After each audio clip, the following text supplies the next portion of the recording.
بسم الله الرحمن الرحيم.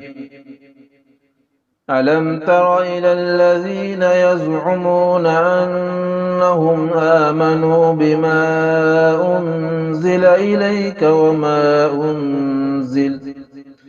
وما أنزل من قبلك يريدون أن يتحاكموا إلى الطاغوت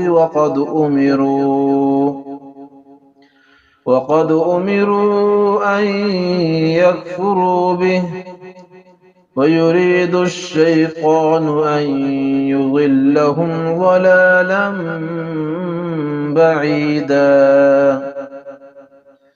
وإذا قيل لهم تعالوا إلى ما أنزل الله وإلى الرسول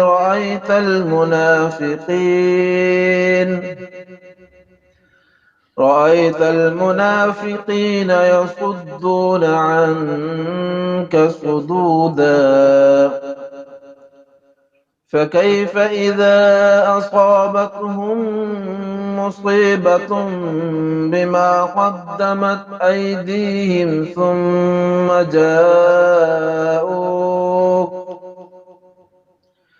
ثم جاءوك يحلفون بالله إن أردنا إلا إحسانا وتوفيقا. أولئك الذين يعلم الله ما في قلوبهم فأعرض عنهم وعظهم وقل لهم في أنفسهم قولا بليغا. وما أرسلنا من رسول إلا ليطاع بإذن الله ولو أنهم إذ ظلموا أنفسهم جاءوك فاستغفروا الله واستغفر لهم الرسول لوجدوا الله توابا رحيما. فلا وربك لا يؤمنون حتى يحكموك فيما شجر بينهم ثم لا يجدوا في أنفسهم حرجا مما قضيت ويسلموا تسليما.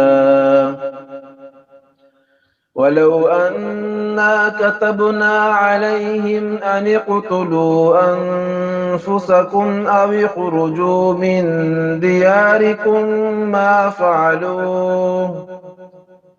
ما فعلوه إلا قليل منهم.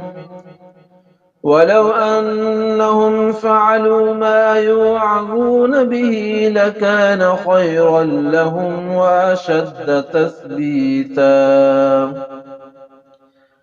وإذا لآتيناهم من لدنا أجرا عظيما ولهديناهم صراطا مستقيما. ومن يطع الله والرسول فأولئك مع الذين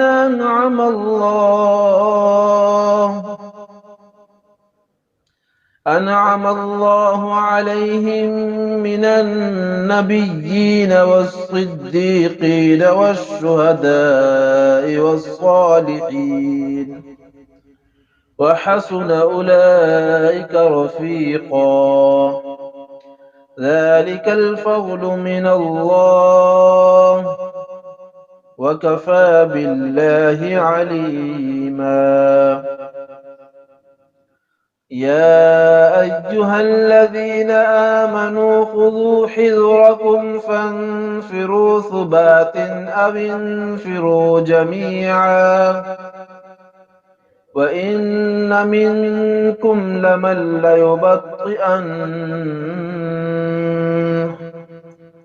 فإن أصابتكم مصيبة قال قد أنعم الله علي إذ لم أكن معهم شهيدا ولئن أصابكم فضل من الله ليقولن كأن لم تكن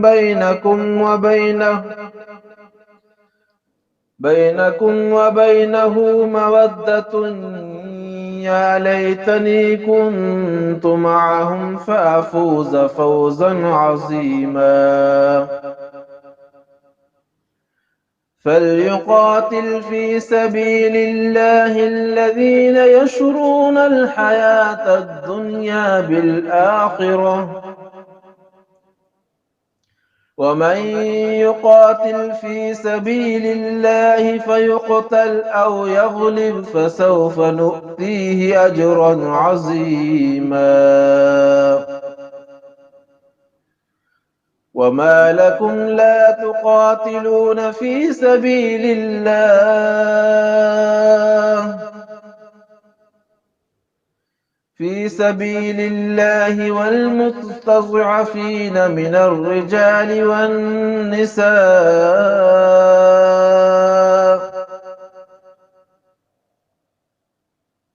والمستضعفين من الرجال والنساء والولدان الذين يقولون ربنا أخرجنا من هذه القرية الظالم أهلها واجعل لنا من لدنك وليا واجعل لنا من لدنك نصيرا الذين آمنوا يقاتلون في سبيل الله